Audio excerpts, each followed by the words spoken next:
Can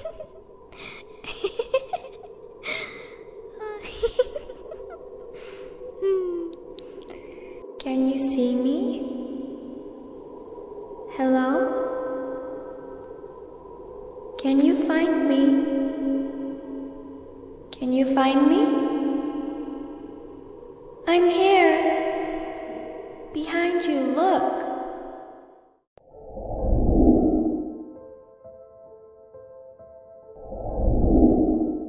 আসসালামু আলাইকুম। আজ আমি তোমাদের শোনাবো এক ভয়ঙ্কর গল্প, একটা লাশ, একটা প্রতিশোধ।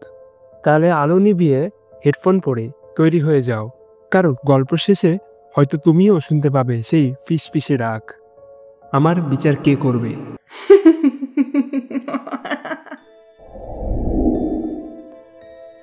শহরের পুরনো হাসপাতালটা দিনের আলো যতটা ব্যস্ত থাকে, রাত হলেই ততটাই নীরব।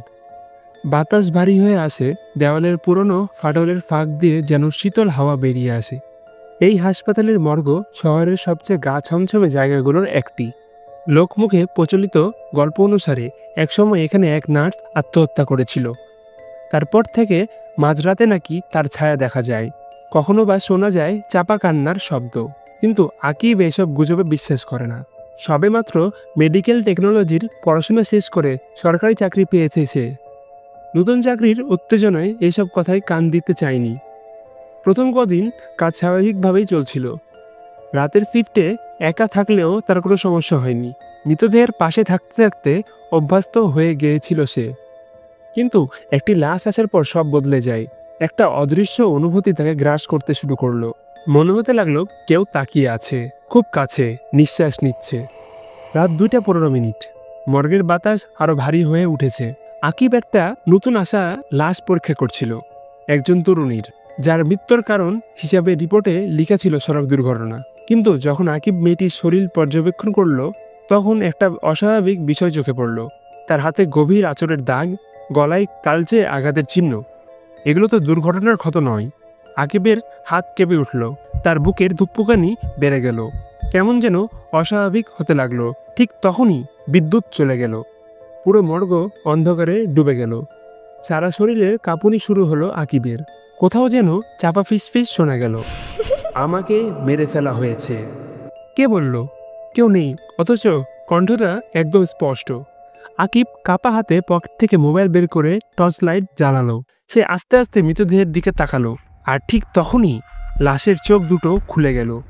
আকিবের শরীরের প্রতিটি রক্তকণা জমে গেল। শুধু তাই নয়, লাশের ঠোঁট নড়ছে, আমাকে মেরে ফেলা হয়েছে। আকিব পাগলের মতো দরজার দিকে দৌড় দিল। দরজা খুলতে গেল, কিন্তু দরজার ভেতর থেকে লক। কেউ একজন পেছনে ফিসফিস করছে, আমার বিচার কে করবে। গলার স্বরটা ঠিক লাশটার মতোই। এবার সত্যি কিছু একটা ঘটছে। আকিব অনুভব করলো ঠান্ডা বাতাস তার গায়ের উপর দিয়ে বয়ে যাচ্ছে। তারপর কিছু একটা মর্গের টেবিলের উপর দিয়ে হাঁটছে। সে ধীরে ধীরে পিছিয়ে গেল। তারপর একটা সাদা অ্যাপ্রন পরা ছায়া বেরিয়ে এলো। ছায়াটি ধীরে ধীরে আকিবের দিকে এগিয়ে আসছিল। তার চোখ দুটো ছিল অন্ধকারের মতো কালো, মুখের একপাশে বিকৃত হাসি।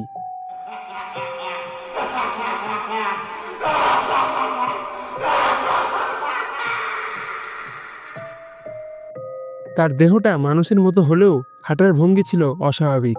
আকিব দেওয়ালে সেটে গেল, আত্মচিৎকার করে উঠল। ঠিক তখনই মর্গের সমস্ত টেবিলের মৃতদেহগুলো নড়তে শুরু করলো। আকিবের হাত পা কাজ করা বন্ধ করে দিয়েছিল। তার কানে শুধু একটাই শব্দ আসছিল, আমার বিচার কে করবে। সিকিউরিটি গার্ডের ডাকে আকিব ধরফর করে দরজা খুলল। সঙ্গে সঙ্গে ছায়াটা মিলিয়ে গেল, কিন্তু তার শরীর এখনো কাঁপছে। পরদিন সকালে আকিব সিনিয়র ডাক্তারকে সব খুলে বলল। ডাক্তার কিছুক্ষণ চুপ থেকে বললেন, তুমি যা দেখেছো সেটা অবাস্তব নয়, এই মেয়েটি দুর্ঘটনায় মারা যায়নি। তারপর ধীরে ধীরে বললেন, তাকে শ্বাসরোধ করে হত্যা করা হয়েছিল। তারপর তার লাশ রাস্তায় ফেলে দেওয়া হয়েছিল, যেন সবাই দুর্ঘটনা ভাবে। তাহলে কি মেয়েটির আত্মা বিচার চাচ্ছিল? সেই ঘটনার পর আকিব আর কখনো মর্গের নাইট শিফটে কাজ করেনি।